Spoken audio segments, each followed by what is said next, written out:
just one big story, isn't it?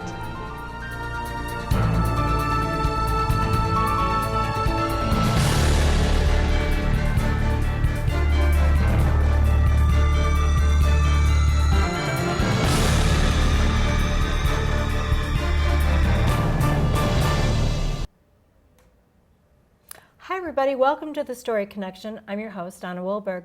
Well, everyone has a story to tell, and my guest today wears several different hats. He's an actor, and you may also know him as the ambassador for Successful Thinkers in Northern California. He's an all-around guy, one of the nicest guys you'd ever want to meet, and I'm so pleased to call him my friend, Randy Taylor. Thank you. Well, let's start out with you come from a business background, but you got into acting. How did that all come about?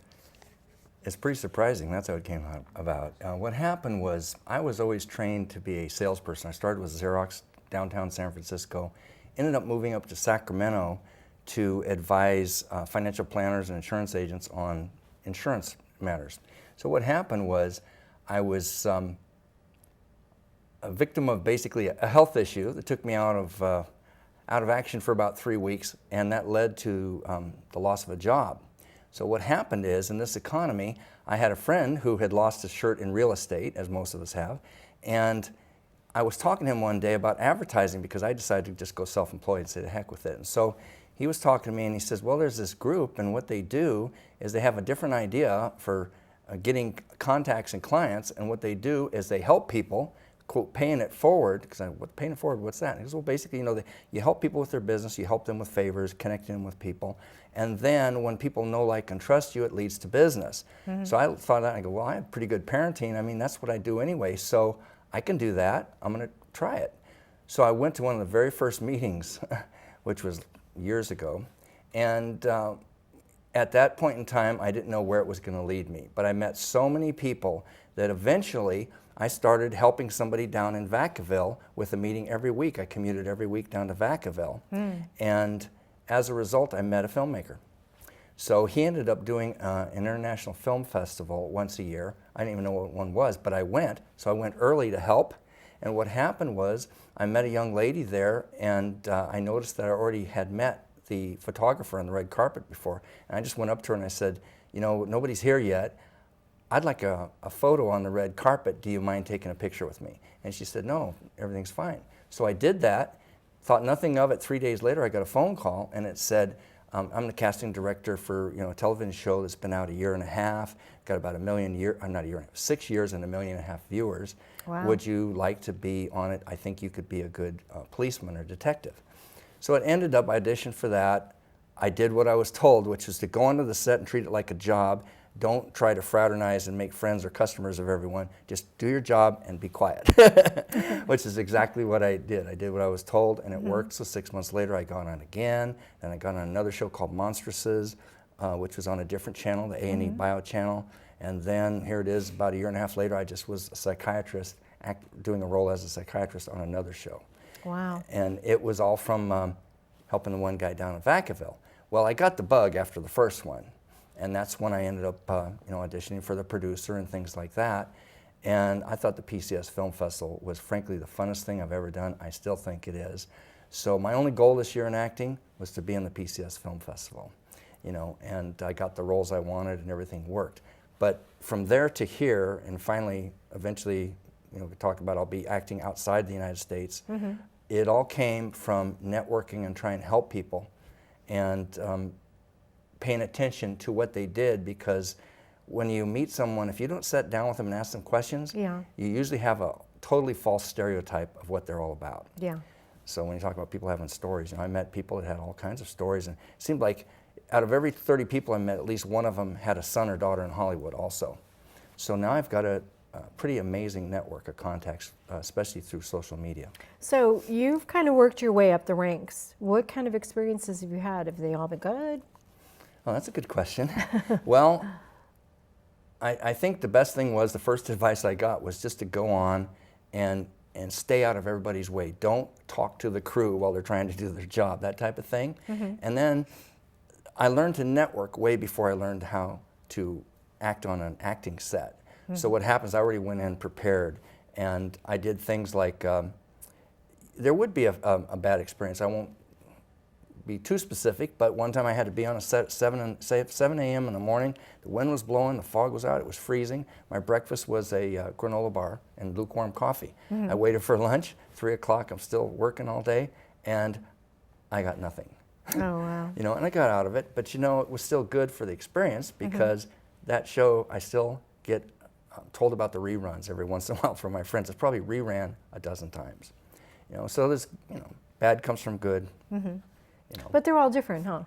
Every scenario is different.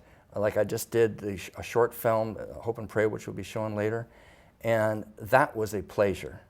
We just went in, it was we're well organized, you know, the people were nice that were on the set, they were grateful to have us there, and it wasn't a lot of work. I had a lot of lines, but everything just went smoothly because I had really prepared, and then the director was easy to work with, so. That's great. That was well, we're different. talking about a place called Sacramento, and this is an event that takes Once a year. yearly. Takes place yearly in a place. So there's 10 different films, and you go to a casting call. So what was your experience like at the casting call? Did you pick your films? Did people call you and pick you for their parts? How did that work?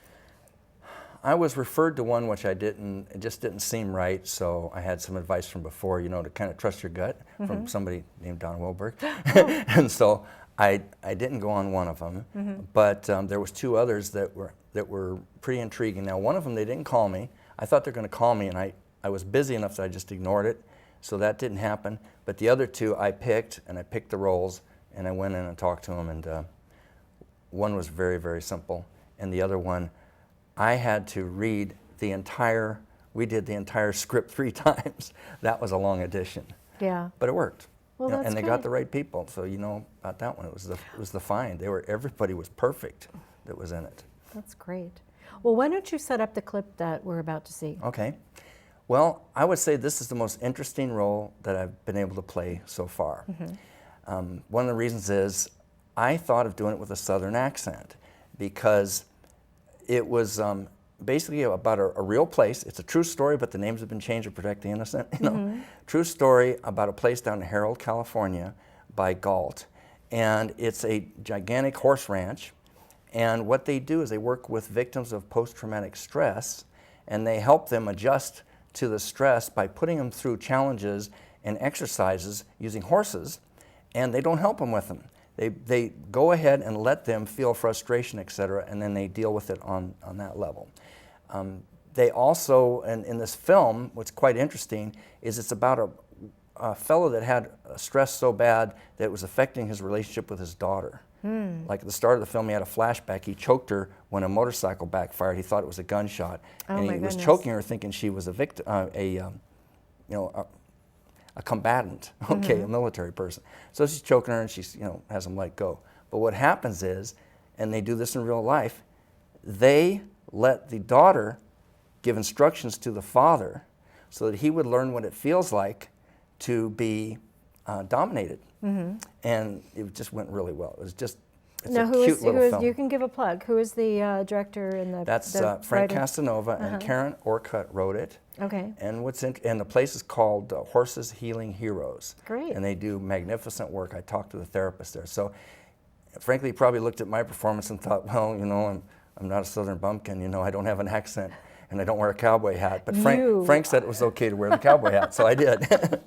The new Robert Redford. I mean, really, you looked great. You looked absolutely wonderful. Well, Well, it was a good let's show film. that. Let's show the clip. Didn't you get fed today?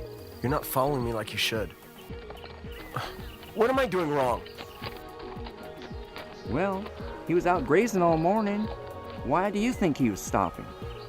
I don't know. Maybe he's just tired of following orders. Well, tell me, David, do you like following orders? Well, it's hard to stop doing what you're trained to do. So, I mean, you have a very polished look. Do you get stereotyped? Do people kind of pick you for particular roles? I hate to tell you what they really picked me for, but I should be candid, and that is I've played an old person more than anything else. I played someone quite a bit older than me. I found out I can walk with a cane, and it works. So first time I did it was in the Edgar Allan Poe thing where I'm walking on the beach, and I'm supposed to be totally distraught, and I'm old enough, so I'm walking on a cane in clothes from 1820. But then I actually was in a musical, which is not on there, but it came up, and it was kind of funny. They had me play a fellow that's old, going around a corner and bumping into a mime and having a heart attack, which I think is hilarious, the whole concept of it, because people are afraid of clowns, and it's kind of like the clown and mime thing.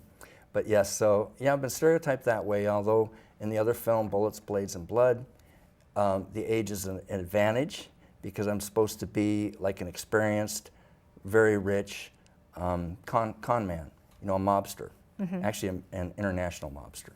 See, now I can totally see you. No, you have that polished look. You have that rich look, which is, like you said, it can be to your advantage. Everybody kind of has a certain look that they may get picked for. So having the look that you have is not a bad thing, my friend. As long as I get work, it's okay. So why don't you set up the clip we're about to see from Okay. the movie? This is actually pretty exciting. Okay. I got considered for this part because I had been working on the set of Predatory Lender for an entire year, helping them with food services, and I did site location, I helped them with casting, everything, just to be involved. And then I also did interviewing of the actors, which was great practice for me. And then what happened is one day they said, well, we got to get you in front of the camera more. And I said, no, you can't do that because I'll be recognized. I was in the first scene. I go, oh, you're right. I go, but I kicked my foot over my head and I said, but put me in one of your action movies before I'm too old to do this. So they laughed, and about 6 months later I got a call, and a fellow, Robert Parham, he's actually a very good actor, and he's done a film just about every year. Okay, what he did was he created a martial arts / crime movie that has the most famous martial artists in the world, period. It's got like 8, 9, or 10 of them. Wow. We've got a fellow the guy that invented the crane pose where it stands on one leg in Karate Bruce Kid. Lee? No, the guy that he was actually in the film Karate Kid, but he choreographed that, but his name is Daryl Vidal, and he's a Hall of Fame martial artist. Then the fellow that is my, I guess, protagonist or antagonist, in the film, Robert Parham, he's a 5-time world champion kickboxer, 3-time world champion karate master. Wow, I didn't know and there's that. people that are tougher than him in the film. Sorry about that, Robert. But anyway, so it's pretty amazing. And we've had the local legend Tony Lopez in the film, the boxer. He was a 3-time world champion. So how long did it take you to film that? Well, it's been going on for about a year, but there's been quite a few lapses in between scenes. Okay. Now, I probably had the scene I've had the most lines in continuously, and we don't have that on clip, unfortunately, but it was a boardroom scene where I'm talking to mobsters from all over the world. And what the film's about, make it a little shorter, what the film is about is I'm basically a bad guy that's out for myself, and I wanted to kidnap this lady songstress, and she's actually in real life. She's open for Queen Latifah and all that. She's wonderful. Kenya Hunter Placido. Okay, well, anyway, so what happens is I order for her to be kidnapped because she wouldn't sign her contract. So the guy, the kidnapper, is Robert Parham, and then I say to somebody else, but clean up all the loose ends when this is all done so we won't be connected to it. So I actually had a hit on him. He didn't like that, as you can imagine. So the rest of the movie is him going through famous martial artists everywhere from Los Angeles to Egypt to India that are flying out to do their scenes.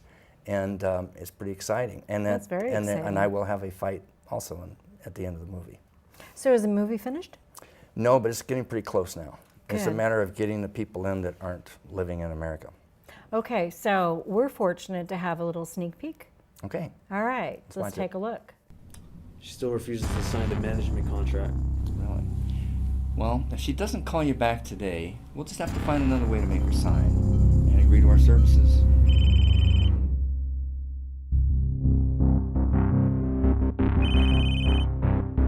I have a job for you. She's some kind of celebrity, isn't she? Kill him right after we have him.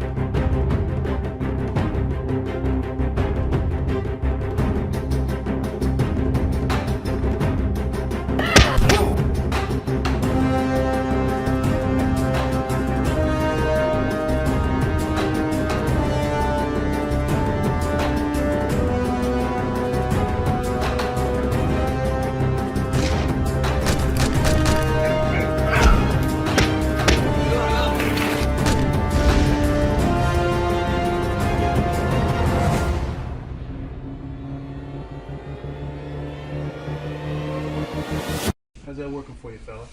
Not too good. So let's backtrack a little bit. You've got an amazing career started for yourself. You're still doing the Successful Thinkers? Mm-hmm. Okay, and what's that like for you? Actually, it's been a real education for me. First of all, I learned enough about social media by going to about 360 meetings in a row that I've been able to speak on, and it's kind of interesting. I've been able to help my friends with things. And it's funny how that connection keeps working, and it just keeps going and going and getting bigger and better. For example, in our meeting, we have a fellow Alex Wilkinson, won an Emmy for music scoring for Disney's Aladdin, a TV version. He's amazing. Well, I helped him with a Facebook business page, and now he's going to help me with some voiceover stuff. Great. Because I'm just not capable technologically of doing that, but he is. And it's been going pretty well. I've met a lot of people. I've made, like I've said before, I've made some lifetime friends, and I've learned some things that I wouldn't have. And then I keep meeting people that open up doors. Like, I could go a different career direction if I want. When I get older, I may want to go into voice, for example. And because of the people I've met, I now have connections that can help me with that. And I've met people that, they have skills that I don't have, and I have skills that they don't have. And when we put it together, you have some power. Well, I have to say too, you are such an advocate for everybody who comes to the meetings. I mean, you're always pairing up people, and you have your own connection going on, the Randy connection. So, and I'm surprised how many people you know and how many people know you. It's uncanny. So you really get around. I'm trying. I'm working at this. Yeah. Being single, I can go to meetings. Like, I just went to a VIP party. I would have never been able to do this had it not been for matching the networking with the film. But I don't even remember how I met her. I think I met a lady at a fashion and film event, and she has big connections, 277 followers on Facebook, international model, just got back from Paris, etc. Ramiko McCarthy. Well, I ended up meeting her, and then she invited me to Robert Parham and myself to a VIP meeting over in Fremont last weekend. Well, I went there and I met a guy that's a great photographer. I'm amazed how good he is. And he says, let's get together in January. So it just keeps happening if I keep working at it, and so I'm pretty encouraged. That's good. So do you feel you're on your path? I don't know, I'm not that full of myself that I think I'm going to make money acting. I'll make some money. Next year will probably be my best. But I'm like growing and getting more confidence and more exposure. Again, it sounds silly, but I'm collecting life experiences. So I'm thinking, well, 20 years from now it's going to come soon enough, but I'm going to be able to talk to my grandson and say, here, look at this DVD. Look at this, and I've got this. So, my big challenge right now that I'm really excited about is I have a connection from the combination of Facebook, chat, and the telephone to a fellow in Las Vegas. He has a company called Cinema World Productions. And he is best friends with a business partner, Jared McVeigh, who is an actor. I saw one of his clips on IMDb page. It's beautiful, it's wonderful, okay? And he is all excited, and he's bringing out like 7 movies, feature films. So I'm in 2. Good. And the one that's coming up first is called Not on My Mountain, and it's kind of like a First Blood movie. The jacket on the book basically says that it's a situation where in Shortcut, Utah, I guess that's a fictitious city, Shortcut, Utah, some teenagers are trapped in facing capture and imminent death, and they only have one hope. And I wish it was me, but it's not. It's I was too old for that part. I think one like a 27-year-old Native American Indian. Yeah. And it's about a fellow that was in town, a citizen of the town that went to Vietnam, came back from Vietnam with skills and training, and he's also, being an American Indian, he has some special talents that he adds to the movie. Sounds like a great film. It's going to be a lot of drama. I mean, like rivers washing away a bridge, and they're trapped in one place, and there's neo-Nazis trying to kill them, and they've already killed someone, and it's going to get pretty good. Then he's also bringing out another film, which I'm cast in, and that is called Hackers Raid. And Hackers Raid is going to be filmed in the Philippines. And so that'll be a big experience for me. So hopefully, all those things will be done, Yeah. early next year, by maybe August. You have a lot to look forward to. I'm excited. Good. Well, we've got to give you your information. So how can people get in touch with Randy Taylor? Okay, I'm willing to give out my telephone. It's 916-601-5270.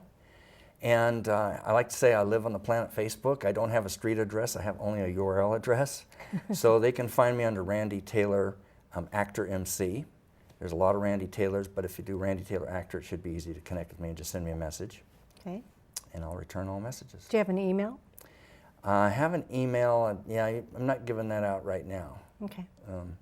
Just I can't keep up with my emails. I hear you on that one. Great. Okay, well, let's give a little bit of information about the Story Connection. The Story Connection airs the second and fourth Thursday at 9:30 p.m. Pacific Standard Time.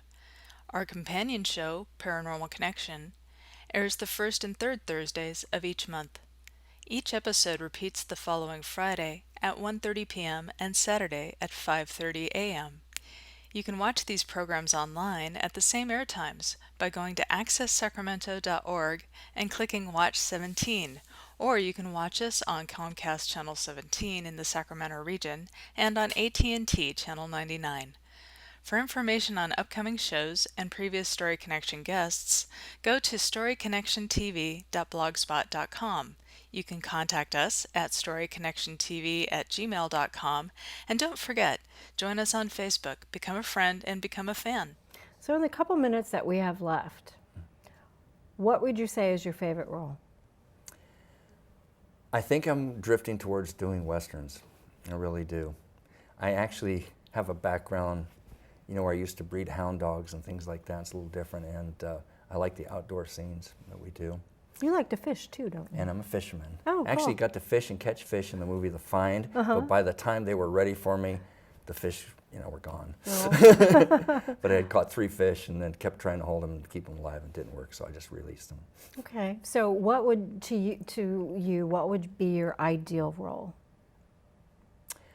The Horse Whisperer. Oh. Yeah. That was real similar to kind of what we're thinking, except for I wasn't whispering to horses, I was using horses, but yeah. Something like that would be great. The other thing is I do not like, I probably shouldn't say this, but I don't like most horror films, okay? But if I could do an old-fashioned, classic Bela Lugosi vampire, then I would love to do that. Oh, that'd be fun. But I don't want to be one where, the blood and gore to me, let the other people do that, because I don't watch those movies, so I really wouldn't match with that. So have you done a comedy? Any comedies yet? No. Okay. No, not at all. Any desire to do a comedy? If it's on television, I'm in. Whatever. Yeah, Is there a favorite role that you like to play? I mean, if you're going to be stereotyped as something, what are you saying? Well, the I Western? think we could go back to, I learned the evil look from one of my cohorts. I'll thank Nick Fensky for that. I call it the Fensky. That's funny. But I don't mind being a gangster, the bad guy, like if anybody's seen, was a movie with Patrick Swayze, Roadhouse. Okay, Ben Gazzara, the nasty tuxedo bad guy. If it fits, might as well do it, so. Well, that's good. Okay, so we covered that. Is there any role that you won't play? I actually am trying to avoid nudity. I just don't, I think most of the time it's thrown in just to throw it in, it's not important. I'll tell you what,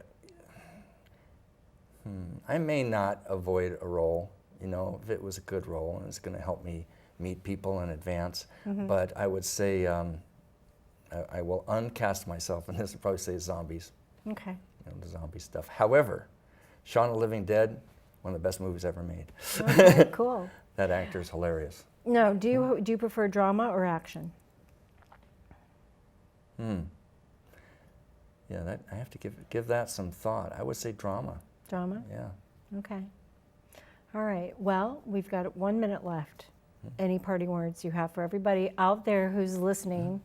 Okay, I will throw out a parting word, because Okay. I've done a lot of thinking the last few years, especially, the economy is tough and the press doesn't want you to admit to it. But if I knew what I knew now, I would spend all my waking hours, even if I had a girlfriend, I would go to some group activities. I would try to meet more people. Meet people, help people, it will come back to you. It takes a long time sometimes, but it'll come back to you. And I learned so much from other people the last 5 years. It was like going to college again and graduating. Oh, super. So I really would network. Great. Well, I'm going to do a little bit of networking right now. I just released a book called The Red Chair. It's available on Amazon, and if you're interested, it's romantic suspense. It's a little on the spicy side, I'm warning you, but it's a good edge of your seat kind of book. So if you're interested, Amazon.com. All right, I'm going to thank the crew, and everybody, thank you so much for coming out and making the show work for us tonight. And thank you, Randy Taylor. It's always a pleasure, really. Thank you. Thank you. Good night.